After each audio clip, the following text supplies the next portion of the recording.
Starting में हम रोक्साना को अपने डैड के साथ सर्व करते हुए देखते हैं। वो हमेशा अपने डैड के साथ सर्व करती थी।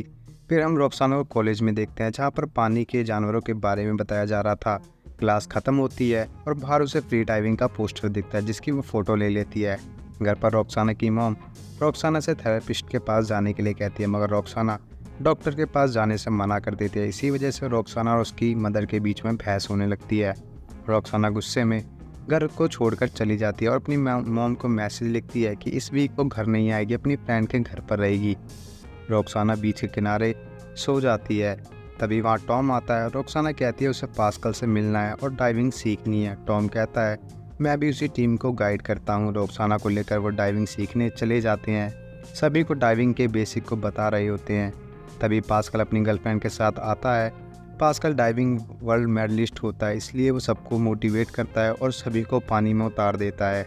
डाइविंग ख़त्म होने के बाद टॉम रोक्साना को पार्टी के लिए इनवाइट करता है और रोक्साना को पसंद भी करने लगता है। पार्टी में रोक्साना पास्कल के सामने बैठती है, जिसके बाद इनके नैन मटक्के होते हैं। रोक्साना वॉशरूम में जाती है। पीछे से पास्कल भी वहाँ जाता है और दोनों वॉशरूम में ही अपनी आपस बुझाने लगते हैं और गपागप करने लगते हैं। फिर दोनों वापस आकर टेबल पर बैठते हैं और टेबल पर बैठे सभी लोगों को पता चल जाता है कि वॉशरूम में ये दोनों कौन सा कांड करके आए हैं। पास्कल की गर्लफ्रेंड गुस्से में वहाँ से चली जाती है। रोक्साना पास्कल के साथ अपना फ्यूचर देखती है और उससे प्यार करने लगती है। अगले दिन पास्कल रोक्साना को पर्सनल डाइविंग सिखाता है और वहाँ की जगह को दिखाता है। आज पास्कल को 170 मीटर डाइविंग रिकॉर्ड को तोड़ने के लिए प्रैक्टिस करनी थी। वो रोक्साना को भी अपने साथ लेकर जाता है, जहाँ टॉम उसे नो लिमिट्स वाली डाइविंग को समझाता है। इसके बाद पास्कल डाइविंग के लिए पानी में जाता है। उसे एक नए वर्ल्ड रिकॉर्ड के लिए 172 मीटर की डाइविंग करनी होती है। थोड़ी देर बाद वो बाहर आता है और प्रैक्टिस में ही वर्ल्ड रिकॉर्ड को तोड़ देता है। सभी खुश होते हैं। इतने में उन्हें पता चलता है कि उनका एक साथी अभी तक बाहर नहीं आया। वो लोग उसे पानी में से बाहर लाते हैं। बाहर लाने के बाद रोक्साना उसे बचाने की बहुत कोशिश करती है, लेकिन वो मर जाता है। पुलिस के आने के बाद पास्कल उनसे बात करता है। उसकी डेथ का शोक मनाने के लिए सभी एक जगह पर मिलते हैं, जहां पास्कल कहता है कि उसकी मौत को हम जाया नहीं जाने देंगे। जो वर्ल्ड रिकॉर्ड हम बनाने वाले थे उसे बना कर रहेंगे, पर उन्हें उसकी जगह कोई और चाहिए था जो सरफेस पर काम कर सके। रोक्साना इसके लिए मान जाती है। इसके बाद सभी रोक्साना को ट्रेन करते हैं। अगले सीन में पास्कल वर्ल्ड रिकॉर्ड के लिए 172 मीटर की डाइविंग के लिए पानी में जाता है और 2 मिनट में 172 मीटर की डाइविंग करके वापस आ जाता है और एक और वर्ल्ड रिकॉर्ड बना लेता है। शाम को रोक्साना अपनी मदर से फ़ोन पर बात करती है। अपने और पास्कल के बीच चल रहे रिलेशनशिप को बताती है।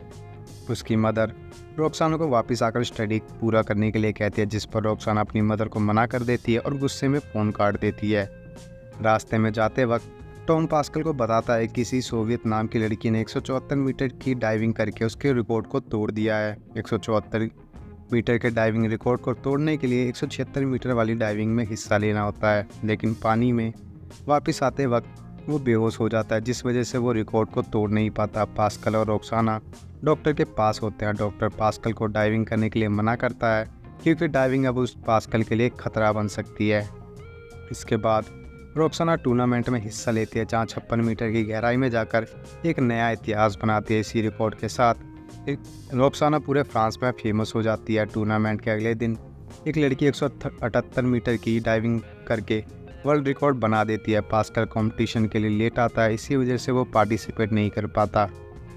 रात को डाइविंग विनर्स के लिए अवार्ड फंक्शन किया जाता है, जहां रोक्साना और 178 मीटर के वर्ल्ड रिकॉर्ड बनाने वाली लड़की को अवार्ड दिया जाता है। पास्कल को ये सब अच्छा नहीं लगता, इसलिए वो वहाँ से चला जाता है। फिर रोक्साना पास्कल से नाराज़ हो जाती है। पास्कल अपने बचपन की कहानी सुनाकर रोक्साना को कॉन्फ्रेंस कर लेता है और ब्रेक लेने के लिए वो दूसरे शहर में चला जाता है। फिर रोक्साना भी फ्री डाइविंग कप में हिस्सा लेती है, जिसे जीतकर वर्ल्ड में अपनी एक नई पहचान बना लेती है। इंटरव्यू के दौरान पास्कल वहां आ जाता है। सभी टीम मेंबर्स के सामने रोक्साना को नो लिमिट्स डाइविंग में हिस्सा लेने के लिए कहता है, जिस पर टीम के मेंबर्स नहीं मानते। फिर रोक्साना अपनी मर्जी से करने के लिए तैयार हो जाती है।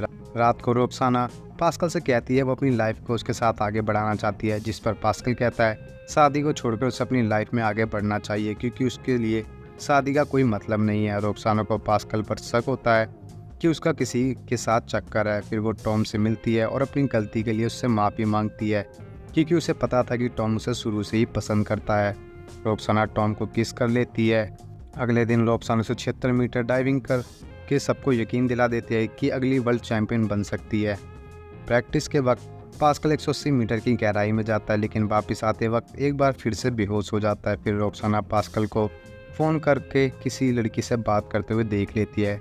उसके बाद वो पास्कल का पीछा करती है और पास्कल को एक नई लड़की के साथ रंग रलियां मनाते हुए देख लेती है और रोने लगती है।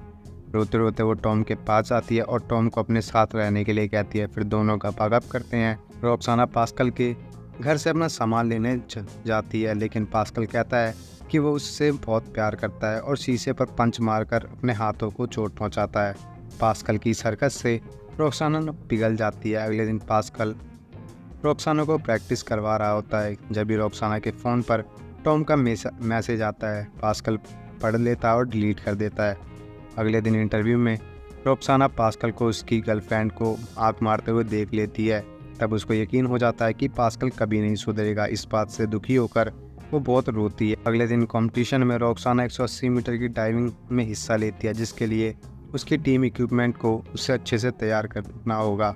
जहाँ टॉम सिलेंडर में गैस चेकिंग करता है, उसके बाद पास्कल भी गैस चेक करता है। सब कुछ ठीक होने के बाद रोक्साना 180 मीटर की गहराई में जाने के लिए तैयार हो जाती है। नीचे जाने के बाद सिलेंडर में गैस ख़त्म हो जाती है, जिस वजह से वह वहीं पर वो बेहोश होने लगती है। तभी दूसरे डाइवर्स उसे ऊपर लाते हैं, लेकिन जब तक वो मर जाती है। रोक्साना के मरने के बाद पुलिस और टॉम पास्कल का बयान लेते हैं, लेकिन दोनों बच जाते हैं। ये मूवी फ्रेंच डाइवर ऑड्रे मास्टर्फ के जीवन पर आधारित है। इसमें ऑड्रे की सक्सेस के साथ रहस्यमयी मौत का हुई दिखाया गया है।